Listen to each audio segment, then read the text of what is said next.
This is Curtis Sliwa in the world-famous studios of 770 AM WABC Radio, and you're watching the Pavlina Show. Hey everyone, it's Pavlina from the Pavlina Show. I am here in New York City at the WABC studios, and I am here with the CEO and founder of Guardian Angels, and you're also, of course, a radio show host, and you have two shows that you have busy days, I bet. And the first one is the Curtis and Kubi Show, and then your second show is The Drive at 5 with Curtis Sliwa. How are you doing, Curtis Sliwa? You good? Every day I wake up, I don't touch wood. It's real good. I'm not 6 feet under pushing daisies, and I get to do back-to-back, belly-to-belly, two talk radio programs in the #1 news talk station in the nation, WABC. It doesn't get any better than that, although I must tell you the relief for having to be stuck in a room with Ron Kubi for 3 hours, whose mommy is a commie, is that I get to do 1 hour on my own. That's sort of like, that's antiseptic for me. Yeah,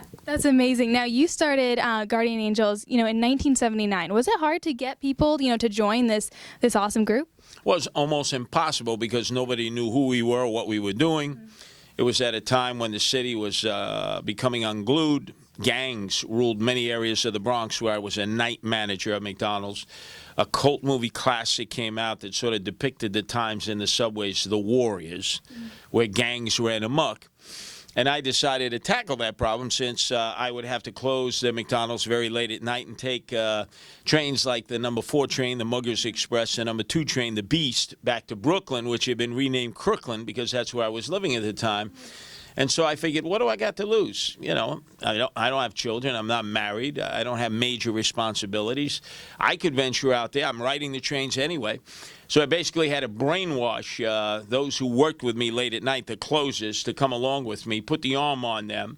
They weren't ideologically sort of married to this idea, and it wasn't until later on when true purists started joining that's how the real Guardian Angel spirit came about. Yeah, and you guys have been going strong ever since. Now, recently there's been a lot of weird. Okay, I'm new to New York. I'm originally from Florida, so there's been these slashings that have been going on in the subways. Why are those occurring, and how can we prevent them, and how can you avoid being a victim of that? Well, unfortunately, at the beginning of the year, there were a series of slashings and stabbings, and people would have homemade knives. They'd have shiv shanks, straight edge razors.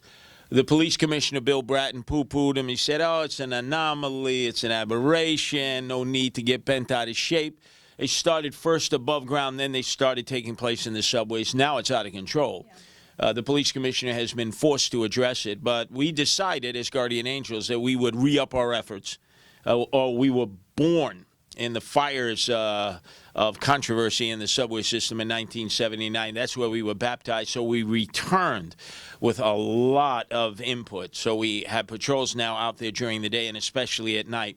And we do what are called the vertical patrols, in which we're going back and forth on the trains that are moving, which is something that the transit police are not doing. And this has given a lot of relief and made people feel a lot better, and we've been able to take out some really emotionally disturbed people who really shouldn't be living in the subways because they're a danger to themselves and a danger to everyone else. Yes. Now, I was reading, I believe it was a New York Times article, and you actually, helped the author of this New York Times article. And you prevented, her getting hurt and everything. So how can we, how can people see okay, this person's, I should get off and get onto another car? How can people notice those kind of differences? Well, it's unfortunate because you have so many of these psychologically disturbed people riding the trains, operating on the subway platforms, and they're 24/7, 365. That when in doubt, stay out.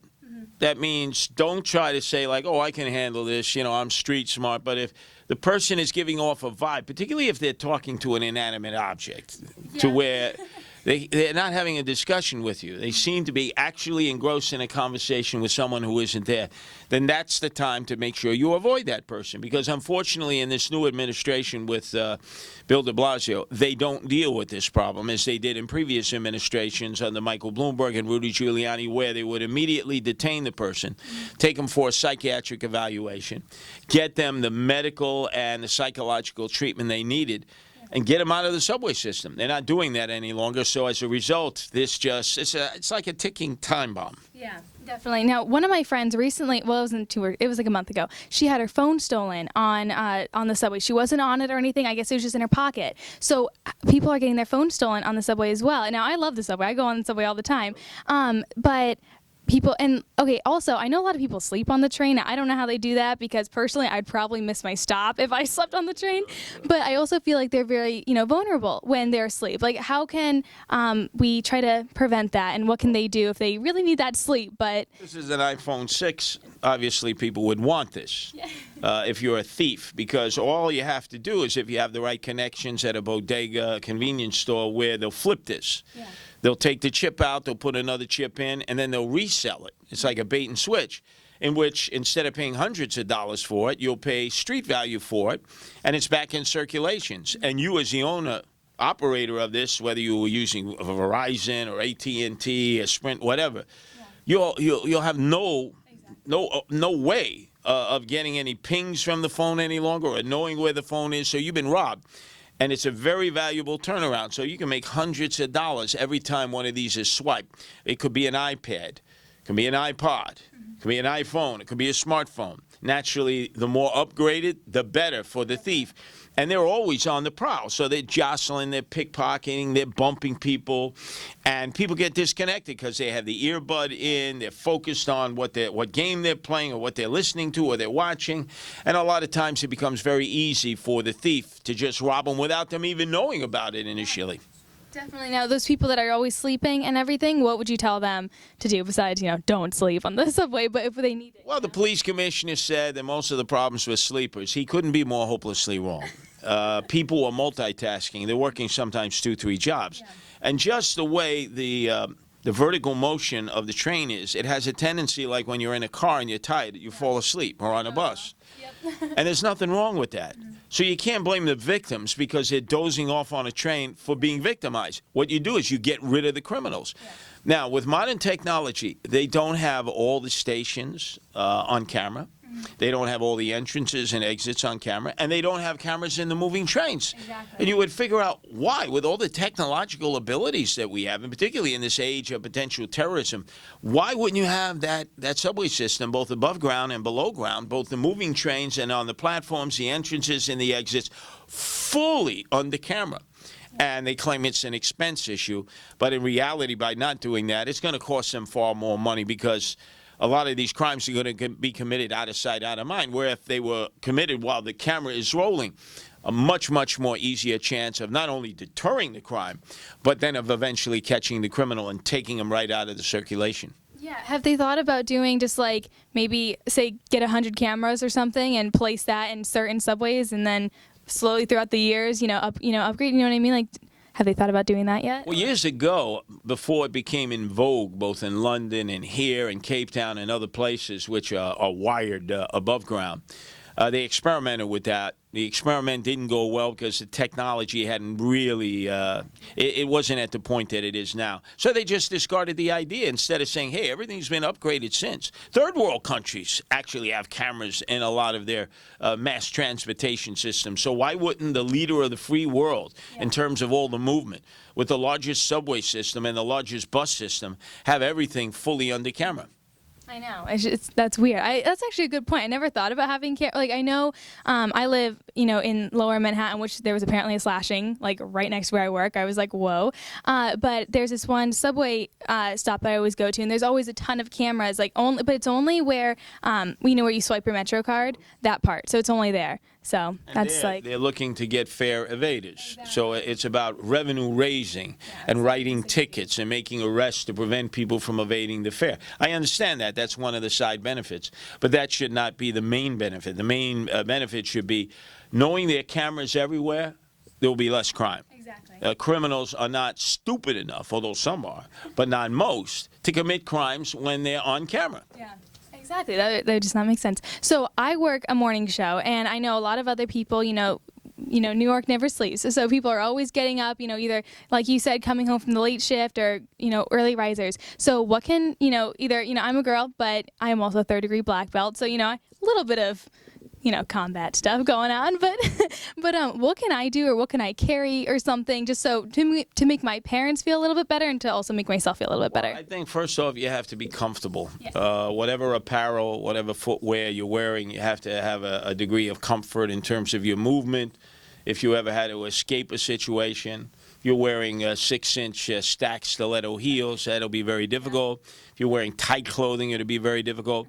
So number one, make sure that whatever apparel, whatever footwear you're wearing is very comfortable and very loose.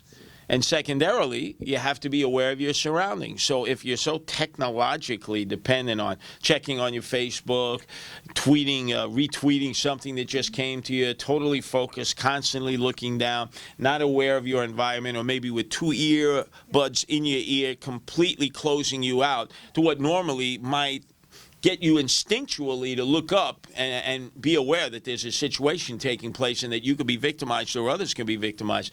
So this detachment from our surroundings is what is making it easier for criminals to victimize you. Yeah, I never wear headphones because I always feel like, something can happen, so headphones freak me out, especially when you're either walking or, like you said, in the subway and everything. So would I be able to go on patrol with you guys? Because I think that'd be pretty cool. Oh, yeah. Yeah. I mean, anyone is capable of patrolling with us to see what we do. And you'll find out that many of the men and women and younger members, they go through training. So they don't just put on the red beret and the red sateen jacket. And that there's a regimen involved, because by walking through the trains, by spacing out on the platform, by covering stations from end to end, people feel that we're giving them that feeling of protection. A lot of times the transit police, who obviously paid to be there, they're all clustered up. They're texting, sexting, God knows what else. It's probably having nothing at all to do with their job at that point.